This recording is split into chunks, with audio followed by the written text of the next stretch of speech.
है और इसके अंतर्गत हम लोग समग्र जो जीएस के समग्र जो विषय हैं उसको बहुत ही अच्छे तरीके से अलग अलग जो विशेषज्ञ हैं उनके माध्यम से इसको जो है कराया जाएगा, कंप्लीट कराया जाएगा, जो आपके लिए बहुत ही बेनिफिशियल, बहुत ही लाभकारी होगा।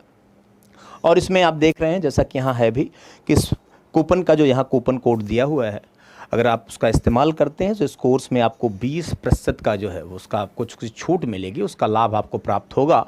और बाकी अतिरिक्त जानकारी के लिए आप संस्थान से दिए हुए नंबरों पर संपर्क कर सकते हैं और इसका लाभ उठा सकते हैं। ये बहुत ही महत्वपूर्ण प्रोग्राम है, तो आप इसका लाभ ज़रूर उठाएँ।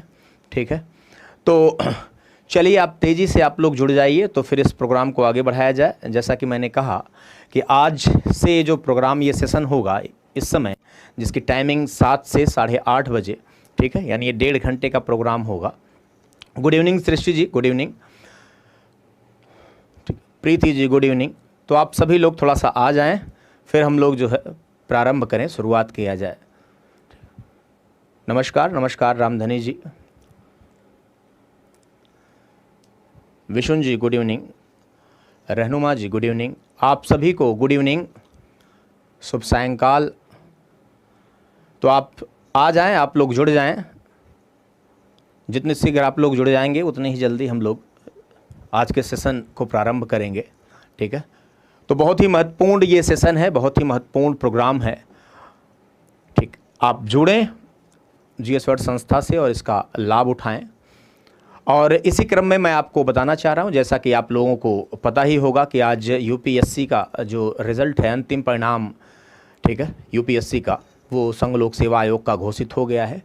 और ये बड़ी प्रसन्नता का विषय है। ये बताते हुए भी मुझे बड़ा हर्ष हो रहा है, प्रसन्नता हो रही है कि वैसे तो संस्थान से बहुत सारे लोग जो है सफल हुए हैं, लेकिन 2 लोग, एक जो रैंक 18 है आपके 18वीं जो रैंक है रवि कुमार सिहाग जी, और 22वीं जो रैंक है सुनील कुमार धनवंता जी, चूँकि ये लोग बहुत ही जो है विशेष तौर पर जुड़े हुए हैं, बहुत पहले से जुड़े रहे हैं जीएस वर्ड संस्थान से, और ये यहाँ की जो R&D है, रिसर्च एंड डेवलपमेंट जो टीम है, उसका विशेष भाग भी रह चुके हैं।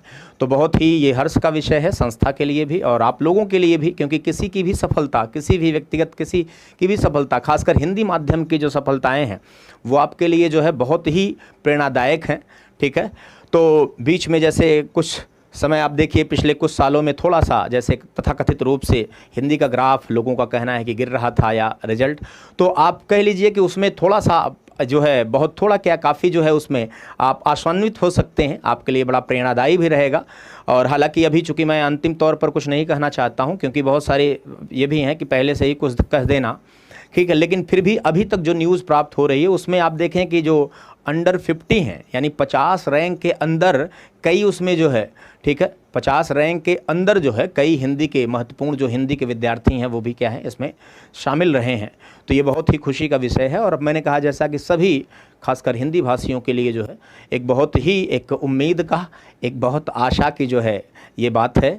ठीक है, तो आप लोग अगर ईमानदारी से काम करेंगे, ठीक, तो कोई भी बाधा बहुत समय तक आपको रोक नहीं पाएगी। हालांकि ये सत्य है, ठीक है, बहुत मैं अतिशयोक्त नहीं कहना चाहूँगा, ये सत्य है कि हाँ पिछले कुछ समय में थोड़ा सा चीज़ें जो है थोड़ा सा निराशाजनक रही हैं, लेकिन फिर से जैसे हमने कहा कि समय है और उत्थान पतन आप जानते हैं, चीज़ें चलती रहती हैं। और जिस प्रकार से ये रिज़ल्ट आया है ये बहुत ही आशान्वित कर देने वाला और बहुत ही क्या है उम्मीद जगाने वाला है। तो आप ईमानदारी से, मेहनत से अगर आप पढ़ेंगे, काम करेंगे, ठीक है, बातों को समझेंगे, और जो एग्ज़ाम की जो भी डिमांड है, चाहे वो स्टेट पीसीएस हो, अब देखिए अलग अलग स्टेट पीसीएस की कुछ अलग अलग डिमांड है, आप उनको फुलफ़िल करिए, उनके लिए आप तत्परता से मेहनत करिए। यूपीएससी को अगर आप देना चाह रहे हैं तो उस स्तर पर आप मेहनत करिए, ठीक है, निरंतरता के साथ मेहनत करिए, थोड़ा सा कॉमन सेंस का इस्तेमाल करिए, थोड़ा सा आप अपनी बौद्धिक क्षमता का प्रयोग करिए। ठीक है, तो उचित मार्गदर्शन में अगर आप लगातार मेहनत करते हैं तो मेरी समझ से कोई भी सफलता जो है वो आपके लिए बहुत बड़ी नहीं होगी। तो चलिए, काफ़ी लोग जुड़ चुके हैं, ठीक है, काफ़ी लोग जुड़ चुके हैं, बाकी लोग जुड़ते रहेंगे, ठीक है, बाकी लोग जुड़ते रहेंगे। तो आप थोड़ा सा आ जाएं तो हम लोग फिर जो है काम चालू किया जाए आज का। तो बात करते हैं अभी आज के सेशन की। जैसे मैंने कहा कि ये जो सेशन है वो आपका, जो आज का सेशन है वो अभी भूगोल का सेशन, ये चलने वाला है आपका भारत का भूगोल, ठीक है, भारत का भूगोल।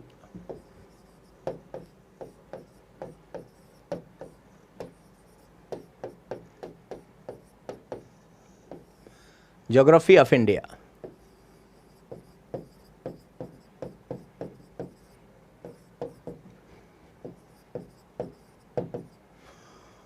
तो ये भारत का भूगोल का जो सेशन है, इसमें पहले चूँकि आज पहली क्लास है भारत के भूगोल के संदर्भ में, आज ये पहली क्लास है और ये क्लास अभी चलेगी, लंबी चलेगी। तो इसमें हम लोग बहुत ही विस्तार से, ठीक है, बहुत ही विस्तार से, इसमें बहुत ही विस्तार से चीज़ों को देखेंगे, एक एक करके समझेंगे। और आज पहले हम, ठीक है, पहले आज थोड़ा सा कि भूगोल के संदर्भ में, भारत के भूगोल के संदर्भ में क्या रोड मैप होगा हम लोगों का, किस प्रकार से किन किन चीज़ों को एम्फेसिस करेंगे, ठीक, किन किन पक्षों को हम लोग देखेंगे और कैसे किस क्रम में देखेंगे। तो पहले उस थोड़ा सा पाठ्यक्रम को जो हम लोग पढ़ेंगे, उस रोड मैप को उसको डिस्कस करेंगे और उसके बाद फिर एक एक टॉपिक उठाकर और फिर विस्तार से उसकी चर्चा करते हुए हम लोग आगे बढ़ेंगे, ठीक है ना।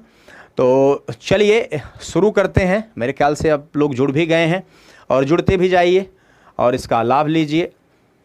चलिए, तो जैसा कि मैंने कहा कि आज भारत के भूगोल के संदर्भ में हम लोग चर्चा करेंगे। अब भारत का भूगोल आपका जो ये विषय है, ठीक है, भूगोल के अंतर्गत आप जानते हैं मुख्यतः भारत का भूगोल और विश्व का जो भूगोल है, ये दोनों आते हैं। विश्व के भूगोल के अंतर्गत आपको पता है कि स्थल मंडल, जल मंडल, वायुमंडल, ये सारे हैं। उसके बाद उसमें कुछ मानव भूगोल के पक्ष, कुछ आर्थिक भूगोल के पक्ष, कुछ नगरीय भूगोल के पक्ष, ये सारे शामिल होते हैं। और उसके साथ साथ आप देखें कि सामान्य जो भूगोल है वो भी जो है शामिल होता है, जिसमें आप सामान्य भूगोल के संदर्भ में अक्षांश, देशांतर, पृथ्वी की गतियाँ, ठीक है, दिन और रात का होना, ऋतुओं का परिवर्तन, ठीक, बहुत सारी चीज़ें आप देखते हैं, आप इन सारी चीज़ों का आप अध्ययन करते हैं। उसके साथ साथ हमने कहा कि यहाँ जो दूसरा पेपर है अब भारत का भूगोल, जिसको आप अभी पढ़ने जा रहे हैं, इसके अंतर्गत समग्र भारत का अध्ययन बहुत महत्वपूर्ण है। और आप देखें कि चाहे ये संघ लोक सेवा आयोग यूपीएससी की परीक्षा हो, चाहे विभिन्न जो राज्य लोक सेवा आयोग हैं, ठीक है, जो स्टेट पीसीएस जो परीक्षाएं हैं, उनमें भी भारत का जो भूगोल का खंड है ये बहुत महत्वपूर्ण होता है। बड़ी स्पष्ट सी बात है कि चूँकि ये आपका अपना देश है, तो आपके अपने देश से आपको काम, जब किसी भी राज्य में आप काम करेंगे या तो एक अधिकारी के रूप में या अपने देश में करेंगे, ठीक है। तो हालांकि आप विदेश सेवाओं में, आप जैसे मान लीजिए यूपीएससी के थ्रू विदेश सेवाओं में आप बाहर भी जाते हैं, लेकिन मूल रूप से अधिकतर सेवाएं आप जानते हैं देश की हैं। और राज्य सेवा में खैर बाहर जाने का कोई प्रावधान नहीं है। तो राज्य सेवाओं में आप राज्य के अंतर्गत ही आप काम करेंगे। जैसे आप स्टेट यूपी पीसीएस की बात करते हैं तो आप राज्य के अंतर्गत काम करते हैं। तो इसमें आपको अपने देश के बारे में, अपने राज्य के बारे में, ठीक है, इन विशेषताओं को जानना, समझना, राजनीतिक विशेषताओं को समझना, ठीक है, भौतिक विशेषताओं को समझना, और ये सारी चीज़ें बहुत जुड़ी हुई हैं। देखिए भूगोल जो है ना, अपने जो चरित्र में ही बहुत अंतर विषयी है, ठीक है। तो हमने कहा भूगोल अपने चरित्र में बहुत अंतर विषयी है, भूगोल अपने चरित्र में बहुत ही अंतर विषयी, और ये अंतर विषयी होने के कारण ही बहुत इंटरडिसिप्लिनरी,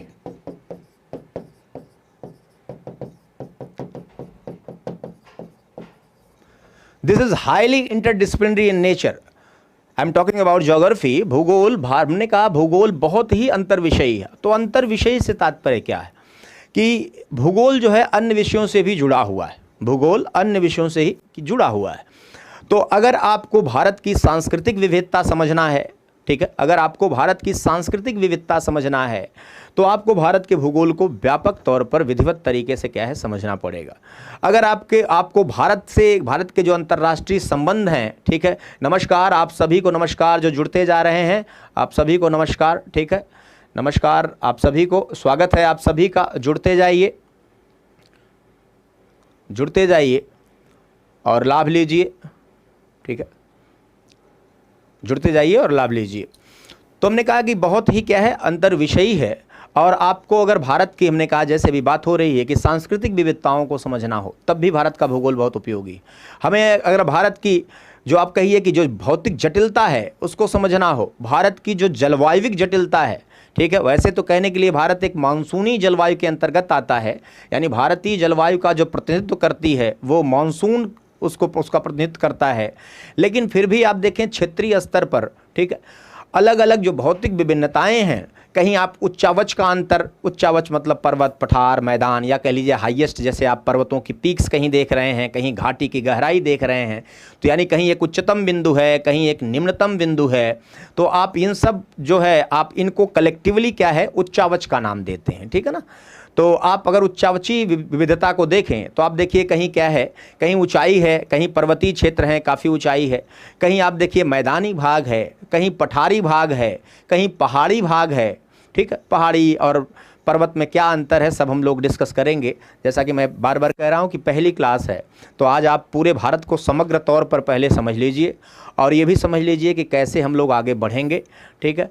उसके बाद जो है, हाँ, डेली होगी क्लास, शैलेश जी डेली होगी क्लास, ठीक है। गुड इवनिंग अनुज जी, राजू जी, एकदम पीजीटी के लिए भी होगी। देखिए जो भी है, चूंकि बात क्या है कि भारत का भूगोल जब आप पढ़ेंगे तो समस्त पक्षों को पढ़ेंगे, ठीक है ना।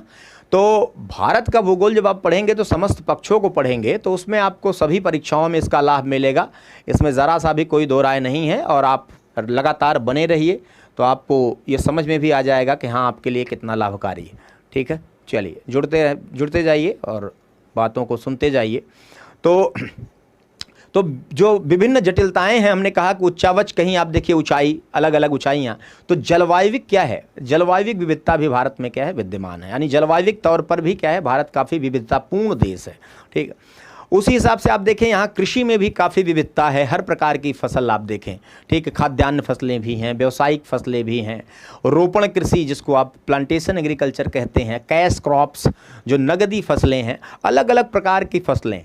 तो जाहिर सी बात है कि अलग अलग प्रकार की फसलें, चूँकि हर फसल को एक ही प्रकार की मिट्टी या एक ही प्रकार की जलवायु सूट नहीं करती, तो अगर भारत में ये फसलों की विविधता जैसा कि हम कह रहे हैं, तो इसका तात्पर्य है कि निश्चित तौर पर भारत में क्या है, जो जलवायु की विविधता होगी, मिट्टी की विविधता होगी, तभी अलग अलग प्रकार की क्या है फसलें यहाँ व्यापक तौर पर होती हैं।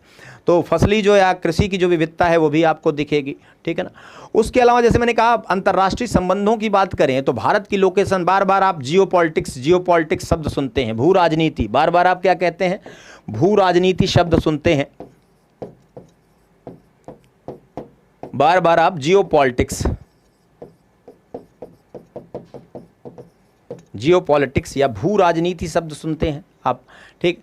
तो भारत की लोकेशन कहाँ है, ठीक है, भारत की अवस्थिति कहाँ है विश्व में, विश्व के संदर्भ में भारत की अवस्थिति कहाँ है, भारत किन किन देशों से जुड़ा हुआ है, ठीक, भारत क्या सागर से भी जुड़ता है, उस सागरी क्षेत्र का महत्व क्या है। जैसे आप देखेंगे हिंद महासागर बहुत ही महत्वपूर्ण क्षेत्र है, व्यावसायिक एक बहुत बड़ा व्यापारिक मार्ग है, और हिंद महासागर जैसा कि इसका नाम भी आप देख रहे हैं, तो अकेला एक ऐसा सागर है जिसका नाम हिंद यानी हिंदुस्तान के नाम पर रखा गया है। इसी से समझ में आता है कि हाँ इसकी निकटता इससे कितनी है या संबद्धता इसकी कितनी है। तो कुल मिलाकर बहुत सारे तथ्य भी आप देखेंगे, ठीक है, अलग अलग पक्षों को आप अलग अलग पक्षों का विश्लेषण कर पाएंगे, ठीक है। कॉन्सेप्ट से भी चीज़ों को जोड़ा जाएगा, क्योंकि केवल पूरी तरह से फैक्चुअल या तथ्यात्मक ज्ञान ही कोई पढ़ाई नहीं है, ये भी समझ लीजिए। केवल तथ्यात्मक पढ़ाई से का कोई तात्पर्य नहीं, फिर शिक्षक की कोई आवश्यकता नहीं, ठीक है। किताबों में लिखा है, चीज़ें आप पढ़ डालिए। तो तथ्यों को सपोर्ट करने के लिए या सब कह लीजिए कि तथ्यों को समझने के लिए कॉन्सेप्ट बहुत ज़रूरी होता है। उससे क्या होगा, आसानी से चीज़ें आपके दिमाग में बैठ जाएंगी, याद रहेंगी, ठीक, और आप उसका लाभ जो है अन्य विषयों में भी क्या उठा पाएंगे। तो उद्देश्य यही है कि जैसा मैंने कहा कि भारत का भूगोल अगर आप पढ़ें तो भारत के विभिन्न पक्षों के तो हम समझेंगे ही, उसको भी अब आपको सिलेबस के माध्यम से बताएंगे भी कि क्या क्या चीज़ें हम लोग देखेंगे, लेकिन उसके साथ साथ जो अन्य पक्ष हैं, ठीक है, भारत का जो आर्थिक पक्ष है, सामाजिक पक्ष है, सांस्कृतिक पक्ष है, भारत का जलवायविक पक्ष है, ठीक, भारत का जो अंतर्राष्ट्रीय या राजनीतिक में भारत का जो राष्ट्रीय या अंतर्राष्ट्रीय जो पक्ष है, ठीक, उन चीज़ों को भी बेहतर तरीके से क्या है आप समझ पाएँ, ये जो है पूरी तरह से यही क्या है उद्देश्य रहेगा। तो आप देखेंगे कि हाँ उन चीज़ों को जैसे जैसे आप आगे बढ़ेंगे वैसे वैसे क्या है, वैसे वैसे चीज़ें आपकी आगे बढ़ेंगी। चलिए तो आगे बढ़ा जाए, ठीक है।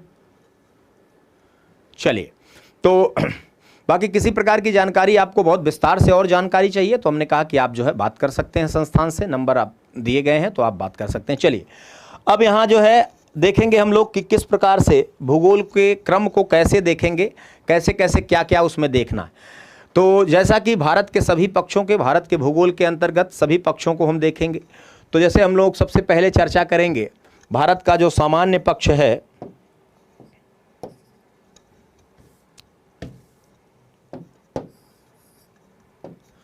तो सबसे पहले जो है हम लोग सामान्य परिचय भारत का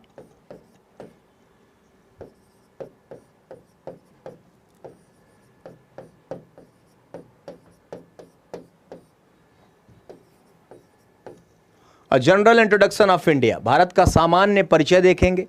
अब ये कहने के लिए सामान्य परिचय है, लेकिन आप देखें कि सामान्य परिचय से बहुत सारे प्रश्न आते हैं। अवस्थिति संबंधी प्रश्न हैं, विशेषताओं, भौतिक विशेषताओं से संबंधित प्रश्न हैं, ठीक है, राज्यों से संबंधित बहुत सारे पक्ष हैं, बाउंड्रीज से संबंधित जो है बहुत सारे प्रश्न आते हैं, ठीक है। तो सामान्य जो है विशेषताओं के अंतर्गत भी बहुत सारे क्या हैं इसमें महत्वपूर्ण पक्ष हैं, उसको हम लोग एक एक करके देखेंगे, ठीक है ना। तो भारत का सामान्य परिचय है। अब सामान्य परिचय के बाद फिर हम लोग जो है भारत को विभाजित करेंगे भौतिक रूप से, तो भारत का भौतिक विभाजन करेंगे।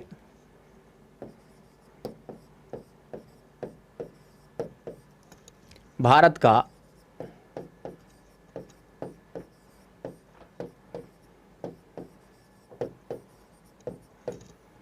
भौतिक विभाजन, देखिए हम आपको समझाते भी जाएंगे, शब्दों का मतलब। देखिए अगर आप शब्दों का मतलब नहीं समझेंगे तो फिर चीज़ों को समझना क्या है कठिन होगा। तो सिलेबस के ही माध्यम से, ठीक है, बहुत आराम से चलेंगे हम लोग, एक एक चीज़ को बहुत विस्तार से देखेंगे, ठीक है, यहाँ कोई जल्दबाजी नहीं है। तो विस्तार से चीज़ों को देखेंगे, तो शब्दों को भी आपको समझाते जाएंगे, ठीक है, शब्दों को भी आपको समझाते जाएंगे, उसको थोड़ा ध्यान दीजिएगा। अब आप देखिए भौतिक विभाजन की बात क्या है, भौतिक विभाजन की बात। तो भौतिक विभाजन बाकी तो विस्तार से बाद में पढ़ेंगे ही, लेकिन हमने कहा शब्दों का तो थोड़ा सा जो अर्थ है और उसका स्वरूप थोड़ा समझाते चलें आपको। तो भौतिक विभाजन के अंतर्गत जैसा कि जो भौतिक स्वरूप है, जैसा दिखता है, ठीक है, जैसा भारत का स्वरूप है, जैसा दिखता है, तो वैसा उसको अलग अलग प्रकार, क्योंकि भारत में आप जानते हैं भौतिक तौर पर एक समान प्रकार का तो भूदृश्य नहीं है। भूदृश्य मतलब जो आपको दिखाई देता है वो एक समान प्रकार का नहीं है। आप जानते हैं अगर हम उत्तरी क्षेत्र की बात करें तो हमें हिमालय पर्वत, विशाल हिमालयी पर्वत दिखाई देते हैं।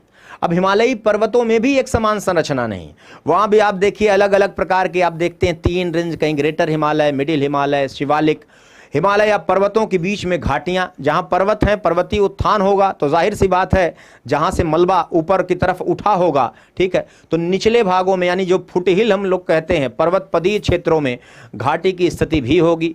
तो इसीलिए आप पर्वत और घाटी साथ साथ आप जो है देखते हैं। जहाँ पर्वत होगा तो वहाँ आप देखेंगे घाटी की अवस्था बहुत ही आवश्यक रूप से होगी। तो उत्तरी भाग में जैसे मैंने कहा कि ये हिमालय की जो जटिलता है, ठीक है, हिमालय की जो जटिलता है, ये पर्वतीय जो चीज़ें हैं, पर्वत सामान्य तौर पर पर्वत हम लोग कहते हैं कि जो अपने आसपास जो आधार सामान्य है उससे करीब करीब 1 किलोमीटर या 1000 मीटर तक ऊपर उठा हो और उसका जो शीर्ष है वो नुकीला हो, ढाल युक्त हो, तेज तीव्र ढाल वाले हो, शीर्ष नुकीला हो। और हमने कहा कि क्या है कि एक औसतन 1000 मीटर या 1 किलोमीटर 1000 मीटर की ऊंचाई के साथ जो संरचनाएं स्थापित हैं धरातल पर, उसको हम लोग क्या कहते हैं, पर्वत कहते हैं, ठीक। पहाड़ी उनकी तुलना में काफ़ी क्या है कमतर हो सकती है। पहाड़ी ऑलमोस्ट आप देखते हैं कि जहाँ बहुत सारे क्या है, या तो बहुत सारे उत्थान बहुत ज़्यादा ऊंचाई तक हुए ही ना हो, और या तो पर्वत रहे भी हों तो लंबे समय से अपक्षय अपर्दन यानी कटाव के कारण, लगातार कटाव के कारण क्या है वो जो है वो निम्न जो है ऊंचाई वाली संरचनाओं में बदल गए हों, तो उनको हम पहाड़ी कहते हैं, ठीक है। बहुत सारी पहाड़ियों की बात हम लोग करेंगे आगे। तो ये है। उसके बाद आप देखेंगे जैसे ही हिमालय, खासकर जैसे उत्तर पूरा भारत आप बात करते हैं तो मैदानी क्षेत्र की बात आप करते हैं, ठीक है, मैदानी क्षेत्र की बात करते हैं। पूरे भारत के निर्माण में मैदानी क्षेत्रों का निर्माण, अगर कुल मैदानी क्षेत्रों का निर्माण की बात देखें तो लगभग 43% के आसपास क्या है भारत की पूरी संरचना में, ठीक है, भारत की भूमि का हमने कहा लगभग 43% क्या है मैदानी भाग, ठीक है, मैदानी भाग है। पीसीएस के लिए मैराथन होगी क्या, मैराथन दौड़ की अभी ज़रूरत नहीं है, अभी आराम से चीज़ों को चलना है, ठीक है। मैराथन क्लास होगी तो कोई और, अभी तो क्या है, एक समग्र होगी, समग्र क्लास है ये, बहुत आराम से सारी बातों को, ठीक है ना, अलग अलग समय में अलग अलग, ठीक है, चीज़ें होती हैं। तो जब एग्ज़ाम के समय चीज़ें आपके करीब आती हैं तो उस समय आप कहते हैं मैराथन क्लास, ये दौड़ को भी आप लोगों ने क्लास का भी नाम दे दिया, तो वो उस समय की बात है। अभी क्या है, विस्तार से आपको एक एक सेक्शन पर चीज़ों को समझाया जाएगा, ठीक, जो आपके लिए लाभकारी होगा, ठीक है। तो आइए चलिए टॉपिक पर आते हैं। तो हमने कहा जैसे कि मैदानी क्षेत्र है, कुल भारत के समग्र भूमि का लगभग आप कह लीजिए 43% के आसपास है। तो मैदानी क्षेत्र आप देख रहे हैं कि यह है, समुद्र तल से ज़्यादा ऊंचाई इसकी नहीं होती है, सामान्यतः एक निम्न उच्चावच कहा जाता है। अब जब भी हम उच्चावच बोलेंगे आप इस बात को समझिएगा, तो निम्न उच्चावच होता है, यानी ऊंचाई ज़्यादा नहीं है। वैसे जब हम दक्षिणी भाग में बढ़ते हैं तो आप देखिए प्रायद्वीपीय पठारी भाग है, आगे विस्तार से हम लोग इसकी चर्चा करेंगे कि भारत का सबसे पुरातन क्षेत्र है ये, ठीक है, जिसको आप प्रायद्वीपीय पठार बोलते हैं, ठीक। और ये जो प्रायद्वीपीय पठारी भाग है, पठार एक टेबल लैंड कहा जाता है, एक चौरस भूमि होती है जो अपने आसपास के भूमि से ऊंची होती है और फ्लैट एक चौरस टेबल लैंड की तरह होती है, ठीक है। खासकर आप देखेंगे पठारों का निर्माण ज़्यादा तक जो ज्वालामुखी प्रक्रियाएं हुई हैं पुरातन समय में, जो ग्रेनाइटिक स्ट्रक्चर हैं ये, ठीक है, ग्रेनाइटिक स्ट्रक्चर हैं, तो पुरातन समय में जो ज्वालामुखी उद्गार हुए हैं उनके कारण इनका क्या है, विश्व के विभिन्न भागों में निर्माण हुआ है। तो भारत में भी आप देखिए जो दक्षिणी भाग है, प्रायद्वीपीय जो भाग है, वो एक पठारी भाग है, ठीक है। तो ये पठारी भाग है आप देखिए।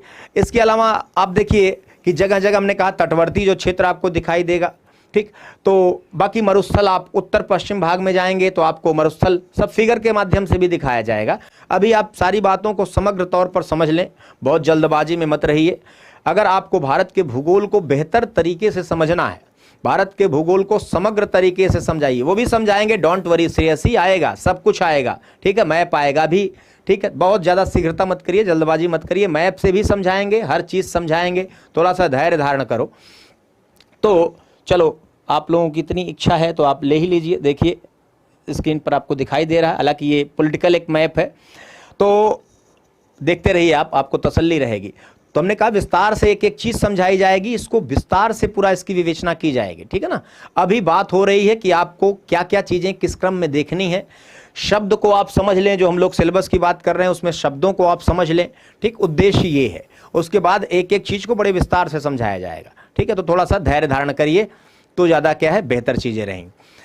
तो ये हो गया, हमने कहा कि ये अलग अलग प्रकार की संरचनाएं, तो इसी को हमने भारत का भौतिक विभाजन कहा। उसके बाद द्वीप समूह भी देखते हैं हम लोग, जैसे आप देखिए यहाँ अंडमान निकोबार द्वीप समूह आप देख सकते हैं, ठीक है, इधर अंडमान निकोबार द्वीप समूह बे ऑफ बंगाल में, इधर आप देखिए लक्षद्वीप देख सकते हैं आप अरब सागर में। तो हमारे पास द्वीप समूह भी है, यानी भारत भौतिक विविधता के दृष्टिकोण से बहुत ही संपन्न है। भारत भौतिक विविधता के दृष्टिकोण से एक बहुत संपन्न देश है, ठीक है, बहुत ही संपन्न देश है। तो इसमें आप देख रहे हैं पर्वत भी है, पठार भी है, मैदान भी है, तटीय मैदान भी है, मरुस्थल भी है, ठीक। और उसके बाद फिर जो है द्वीप समूह क्षेत्र भी हैं। तो इसको हम भौतिक विभाजन का नाम देते हैं। तो इसको भौतिक विभाजन के अंतर्गत हम लोग देखेंगे। चलिए, तो भौतिक विभाजन हो गया, ठीक है, एक एक करके विस्तार से देखें। फिर आप देखेंगे अब इस भौतिक विभाजन, जैसे मैंने बताया सारी चीजें आपको, यानी इसी भौतिक विभाजन में आपको पर्वत, पठार, घाटियां, ठीक, बहुत सारी घाटी, आप जैसे कश्मीर घाटी देखते हैं, आप चंबा वैली देखते हैं, अलग अलग प्रकार की। तो आपको इसी क्षेत्र में, ठीक है, तो आपको क्या है कि इसी में भौतिक विभाजन के ही अंतर्गत आपको जो अलग अलग प्रकार के दर्रे भी हैं सब देखेंगे आप। भौतिक विभाजन के ही अंतर्गत आपको अलग से दर्रों पर बताया जाएगा, ठीक है। भारत आप जानते हैं, भारत के विभिन्न पहाड़ी क्षेत्रों में, चाहे वो पश्चिमी घाट हो, दक्षिण वाला पश्चिमी घाट, चाहे उत्तर में आप देखिए, चाहे वो हिमालयी श्रृंखलाएं हो, चाहे आप देखें कि जो पार हिमालय जिसको हम ट्रांस हिमालय कहते हैं, जिसमें काराकोरम, लद्दाख, जास्कर, ये सारी श्रेणियां शामिल हैं। तो अलग अलग प्रकार के, उसके बाद चाहे ग्रेटर हिमालय, मिडिल हिमालय हो, ग्रेटर हिमालय हो, चाहे आप देखिए शिवालिक, तो अलग अलग क्षेत्रों में जो है जो दर्रे हैं उनको भी इसी अंतर्गत भौतिक विभाजन के ही अंतर्गत देखेंगे, ठीक है। पहाड़ी क्षेत्रों को भी देखेंगे, तो सारी चीजें कैसे निर्माण हुआ, किस प्रकार की हैं, आप देखेंगे कहीं कोई नतिलंब घाटी है, कोई स्ट्राइक वैली है, ठीक, कोई अनुदैर्ध वैली है, ठीक है, कोई वर्टिकल वैली है, अनुदैर्ध वैली, कोई स्ट्राइक। तो अलग अलग चीजों को क्या है, इन चीजों को हम लोग समझाएंगे, इसको आप ध्यान से देखिएगा। फिर जो है बात करेंगे भौतिक विभाजन के बाद, नेक्स्ट हम लोग बात करेंगे किसकी, जो भूगर्भिक संरचना है, ठीक है। तो भारत की भूगर्भिक, भारत की क्या है, भूगर्भिक संरचना, सब भारत के ही बारे में पढ़ रहे हैं तो भारत का लिखने की जरूरत नहीं। तो भूगर्भिक संरचना,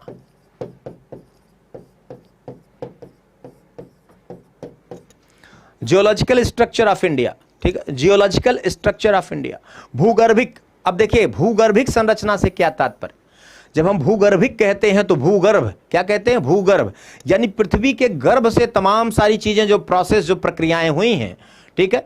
तो भूगर्भिक का मत तात्पर्य है कि पृथ्वी के गर्भ से, भूगर्भ से बहुत सारी प्रक्रियाएं हुई हैं, ठीक है। तो उसमें आप देखेंगे बहुत जगहों पर, आप देखिए कहीं अवसादों का जमाव हुआ है तो कहीं लावा का उद्गार हुआ है, ठीक है। तो कहीं लावा का उद्गार मैंने कहा, कहीं आप देखेंगे कि जो है अवसादों का जमाव हुआ है। तो अलग अलग प्रकार की चट्टानें क्या है निर्मित, कहीं किसी के रूप में परिवर्तन हुआ है तो अलग अलग प्रकार की चट्टानें, जैसे कोई अग्नि से निर्मित होगा तो आग्नेय चट्टान है। जैसे हमने कहा लगातार अवसादों के मलबे के जमाव से अगर होगा निर्मित तो आप उसको अवसादी चट्टान कहते हैं। अब चाहे वो आग्नेय चट्टान हो चाहे अवसादी हो, अपना अगर रूप बदल ले, जैसे आप खूब सुनते हैं चूना पत्थर संगमरमर बन जाता है, तो ठीक है। तो ये फर्स्ट पेपर में आप पढ़ेंगे, अभी उदाहरणों में के माध्यम से आप समझिए। तो तात्पर्य यह है कि भारत में भी अलग अलग प्रकार की क्या है, चट्टानी संरचनाएं अलग अलग प्रकार की प्रक्रियाओं से निर्मित हैं। और ये जो प्रक्रियाएं, ये भूगर्भिक प्रक्रियाएं, क्योंकि भूगर्भ से संबंधित रही हैं तो इसी के लिए इसको भूगर्भिक प्रक्रियाएं। इसमें आप धारवाड़, कुड़प्पा, विंध्यन, गोंडवाना, क्रिटेशियस काल में दक्कन लावा निर्माण, अलग अलग प्रकार के काल से आप समझते हैं। उसी प्रकार से जब हिमालय है, टर्शियरी काल, तृतीयक काल में हिमालय पर्वत या वलित पर्वत का निर्माण। तो these all are related with geological processes you can say. तो ये सारी चीजें किससे संदर्भित हैं, ये भूगर्भिक प्रक्रियाओं से जुड़ी हैं।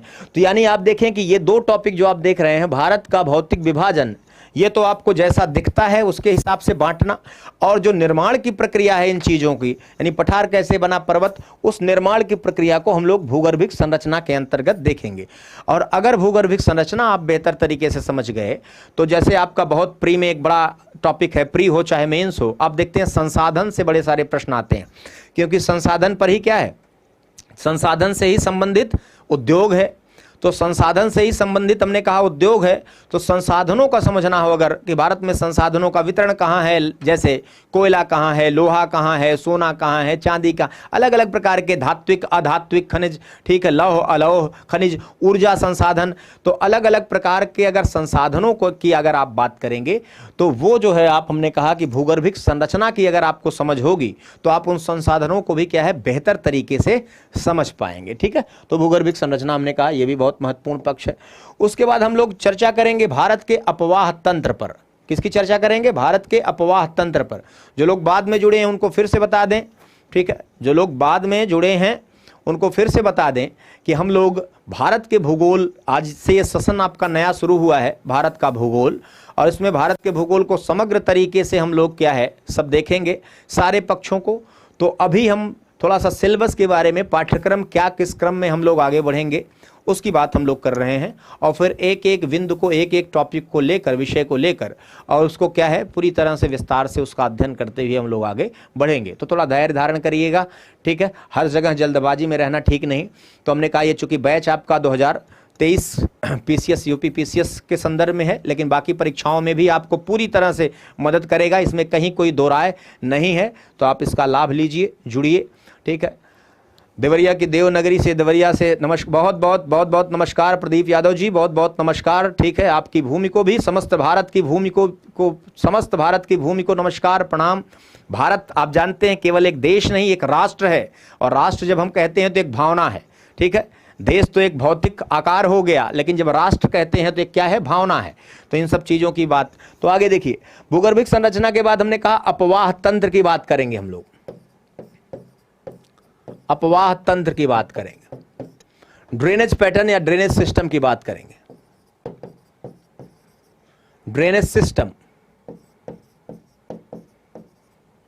ड्रेनेज सिस्टम, अपवाह तंत्र, ठीक है, अपवाह तंत्र की बात करेंगे।